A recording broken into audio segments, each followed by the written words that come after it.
Arasın nə gəlirsən? İnternet gedib, insta gedib, Aha. şeypur açmır. Aha. Nə qədər girmişəm divara. Nə qiymətini deyirsən ki? Saman neçədir? Saman bu günlərimə, Mərağa bazarına 13.250 tümən. Dönəvərə dağ neçədir? Dönəvərə təğlər də Maral markı ilə 32.360 tümən. Nə deyirsən ki? Əşdərxan. Eştərxanın da kilon bu gün çəkiblə 386 tümən. Allah Hindistan geçti Allah duamız da aldı Allah.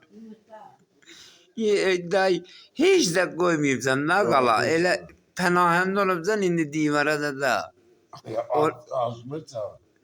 O nə də lan bağırsan? Bir dəst.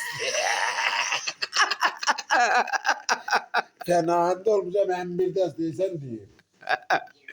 Necə qoyub qiyməti? 210 min.